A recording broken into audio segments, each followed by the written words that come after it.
ഇതാണ് നമ്മുടെ Realme എക്സിയുടെ box എന്ന് പറയുന്നത്. ബോക്സിന് ഒരു വൈറ്റ് കളറൊക്കെയാണ് കൊടുത്തിരിക്കുന്നത്. താഴെയായിട്ട് കുറച്ച് ഡീറ്റെയിൽസ് പറയുന്നുണ്ട്. ക്യാമറയൊക്കെ പറ്റിയിട്ടാണ് പ്രധാനമായിട്ട് അതിനകത്ത് പറഞ്ഞിരിക്കുന്നത്. ബാക്കിൽ പ്രത്യേകിച്ച് കഥകളോ കാര്യങ്ങളൊന്നും പറഞ്ഞിട്ടില്ല. അതുകൊണ്ട് തന്നെ നമുക്ക് ഫോൺ അൺബോക്സ് ചെയ്യാം. അതിനുശേഷം നമുക്ക് ഡീറ്റെയിൽസിലേക്ക് കിടക്കാം. ഞാൻ ഈ എടുത്തിരിക്കുന്ന ഫോൺ എന്ന് പറയുന്നത് 8GB വേരിയൻ്റ് ആണ്. ഇൻറ്റേർണൽ സ്റ്റോറേജ് വന്നിട്ട് 128GB ഉണ്ട്. ഓക്കെ, ബോക്സ് ഓപ്പൺ ചെയ്ത് കഴിയുമ്പോൾ അതിനകത്തൊരു ചെറിയ ബോക്സ് ഉണ്ട്. ആ ബോക്സിലായിട്ട് അതിൻ്റെ യൂസർ ഗൈഡും പിന്നെ ഒരു ബാക്ക് കവറും ആണ് അതിനകത്തുള്ളത്.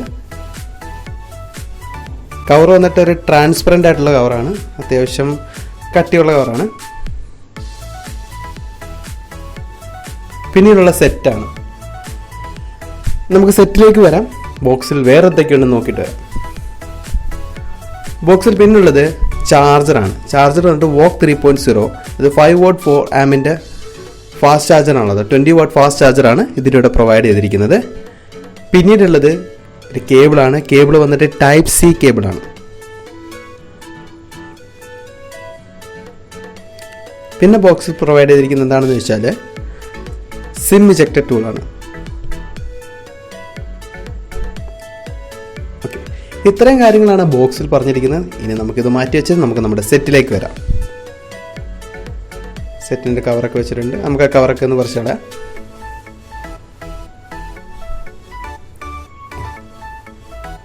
ലുക്ക് ആൻഡ് ഫീൽ നൈസാണ് ഫോൺ. ഒരു പ്രീമിയം ലുക്കൊക്കെ ഉണ്ട് അല്ലേ? അത്യാവശ്യം നൈസായിട്ടുണ്ട് ഫോൺ. ഫോണിൻ്റെ സ്പെസിഫിക്കേഷനിലേക്ക് വന്നാൽ മുകളിലായിട്ട് നമുക്ക് ഡ്യൂ ഡ്രോപ്സ് ക്യാമറ കാണാം, സെൽഫി ക്യാമറ കാണാം. സൈഡിൽ വന്നു കഴിഞ്ഞാൽ നമുക്ക് പവർ ബട്ടൺ കാണാം.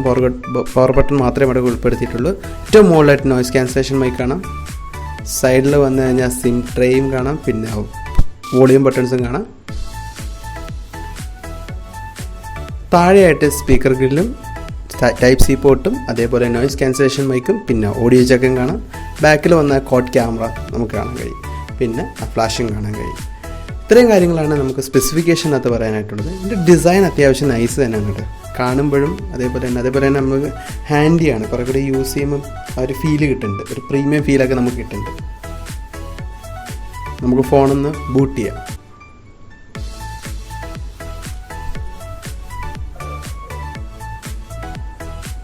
ഓക്കെ, ഫോൺ ബൂട്ടാവുന്ന സമയത്ത് നമുക്ക് അതിൻ്റെ സ്പെസിഫിക്കേഷൻസ് എന്ന് പറയാം.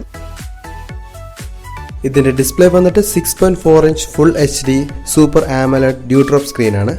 ഇതിന് ഫ്രണ്ടിലും ബാക്കിലും ഗൊറില്ല ഗ്ലാസ് 5 വെച്ച് പ്രൊട്ടക്ട് ചെയ്തിട്ടുണ്ട്. ഇതിൻ്റെ പ്രോസസ്സർ വന്നിട്ട് Snapdragon 712 ഒക്ടോകോർ പ്രോസസ്സറാണ്. ആ പ്രോസസ്സർ 2.3 GHz സ്പീഡിലാണ് വർക്ക് ചെയ്യുന്നത്. ഇതിൻ്റെ GPU എന്ന് പറയുന്നത് Adreno 616 ആണ്. ഇതിന് ക്യാമറ വന്നിട്ട് കോഡ് ക്യാമറയാണ്. അത് വന്നിട്ട് മെയിൻ ക്യാമറ 64 MBയും 8 MB വൈഡിനും 2 MB മാക്രോയ്ക്കും അതേപോലെ 2 MB ഡെപ്ത് സെൻസിങ്ങിന് വേണ്ടിയിട്ട് യൂസ് ചെയ്യുന്നുണ്ട്. 16 MB ആണ് സെൽഫി ക്യാമറ എന്ന് പറയുന്നത്. ബാറ്ററി വന്നിട്ട് 4000 mAh ആണ്. അതേപോലെ ഫാസ്റ്റ് ചാർജിങ് സപ്പോർട്ട് ചെയ്യുന്നത് VOOC 3.0 ആണ്. അതായത് 5W 4A ഫാസ്റ്റ് ചാർജറാണ്. ഓക്കെ, നമ്മുടെ ഫോൺ ഓണായി വന്നിട്ടുണ്ട്. ഇതാണ് ColorOS 6ൻ്റെ ലുക്ക് ആൻഡ് ഫീൽ എന്ന് പറയുന്നത്. നമുക്ക് ഫോൺ സ്റ്റാർട്ട് ചെയ്യാം.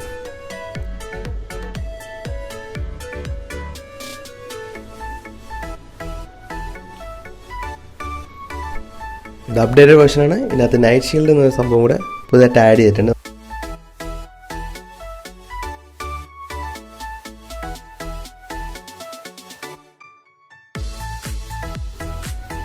നമുക്ക് ടൈം ഷെഡ്യൂൾ ചെയ്ത് നമുക്ക് സെറ്റ് ചെയ്യാൻ പറ്റും.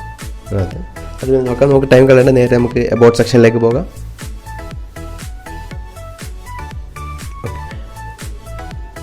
ഇന്നത്തെ ColorOS വേർഷൻ പറയുന്നുണ്ട്. വേർഷൻ 6.0.1 ആണ്. അതേപോലെ ആൻഡ്രോയിഡ് വേർഷൻ വന്നിട്ട് 9 ആണ്. ആൻഡ്രോയിഡ് 5 തന്നെയാണ്. പിന്നെ എൻ്റെ പ്രോസസ്സർ വന്നിട്ട് Snapdragon 712 ഒക്ടോകോർ പ്രോസസ്സറാണ്. ഇത് 8GB വേരിയൻ്റ് ആണ് നമ്മുടെ ഈ ഫോൺ എന്ന് പറയുന്നത്.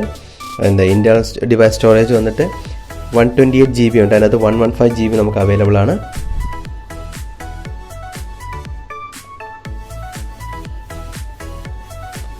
ഇത്രയും കാര്യങ്ങൾ അബൌട്ട് സെക്ഷനിൽ പറയുന്നത്. നമുക്ക് എൻ്റെ ക്യാമറ ടെസ്റ്റ് ചെയ്യാം.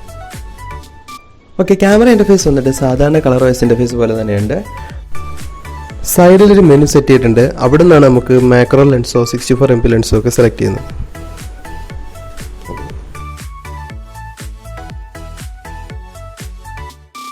വീഡിയോയുടെ കാര്യത്തിൽ സ്ലോ മോഷൻ നോക്കിക്കഴിഞ്ഞാൽ നമുക്ക് 240 ഫ്രെയിം പെർ സെക്കൻഡ് തൊട്ട് 960 ഫ്രെയിം പെർ സെക്കൻഡ് വരെയുള്ള കിട്ടുന്നുണ്ട്. അതേപോലെ ഫുൾ HD നോക്കിക്കഴിഞ്ഞാൽ 120 ഫ്രെയിം പെർ സെക്കൻഡ് വരെ അവൈലബിൾ ആണ്. വീഡിയോ നമുക്ക് HD, ഫുൾ HD, 4K എന്ന 3 ഓപ്ഷനിൽ നമുക്ക് കിട്ടുന്നുണ്ട്. നമുക്കിത് ഫോട്ടോ എടുത്ത് നോക്കാം.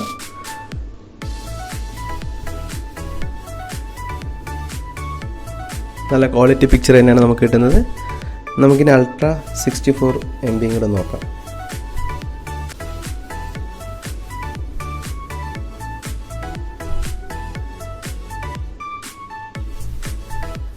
ഓക്കെ, വളരെ ഫാസ്റ്റായിട്ട് തന്നെ പ്രോസസ്സ് ചെയ്യുന്നുണ്ട് അല്ലേ. നമ്മൾ നോട്ട് 7 Pro ഒക്കെ നോക്കുമ്പോൾ 14 MP ക്യാമറ ആയിരുന്നല്ലോ, അതിന് കുറച്ച് സ്ലോ ആയിരുന്നു ക്യാമറ പ്രോസസ്സ് ചെയ്തെടുക്കാൻ. ഒരു ഫോട്ടോ എടുത്ത് പ്രോസസ്സ് ചെയ്ത് വരാനുള്ള ടൈം വളരെ കൂടുതലായിരുന്നു. പക്ഷേ ഇതിനെ സംബന്ധിച്ചിടത്തോളം അങ്ങനൊരു പ്രശ്നം ഞാൻ കാണുന്നില്ല. വളരെ പെട്ടെന്ന് തന്നെ പ്രോസസ്സ് ചെയ്ത് കിട്ടുന്നുണ്ട്. നമുക്ക് സെൽഫി ക്യാമറയും കൂടെ നോക്കാം.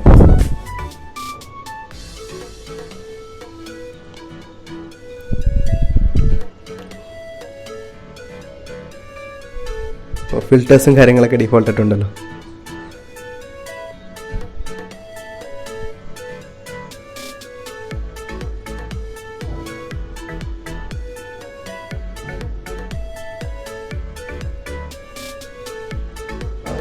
സെൽഫി ക്യാമറ വളരെ നന്നായിട്ട് തന്നെ പ്രവർത്തിക്കുന്നുണ്ട്.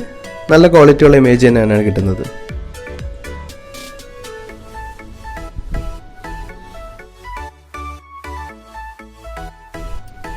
ഇതിൻ്റെ അഡ്വാൻറ്റേജിലേക്ക് വരുമ്പോൾ ഇതിൻ്റെ ഡിസൈൻ ആൻഡ് ഡിസ്പ്ലേ നമുക്ക് എടുത്തു പറയേണ്ട കാര്യം തന്നെയാണ്. ഡിസൈൻ വന്നിട്ട് നല്ല പ്രീമിയം ഇൻഹാൻഡ് ഫീൽ ലുക്കും കാര്യങ്ങളൊക്കെ ഉണ്ട്. ഇത് ഹാൻഡിയാണ്, നമ്മുടെ കയ്യിൽ ഒതുങ്ങി നിൽക്കുന്നുണ്ട്. ഡിസ്പ്ലേ വന്നിട്ട് സ്മൂത്താണ്, കളർ ആക്യുറസി വളരെ കൂടുതലാണ്. അതോടൊപ്പം തന്നെ ഇതിൻ്റെ പ്രോസസ്സർ സ്നാപ്ഡ്രാഗൺ 712 വളരെ ഫാസ്റ്റായിട്ട് വർക്ക് ചെയ്യുന്നുണ്ട്. ഇനി ക്യാമറയുടെ പെർഫോമൻസും ക്വാളിറ്റിയും വളരെ നല്ലതാണ്.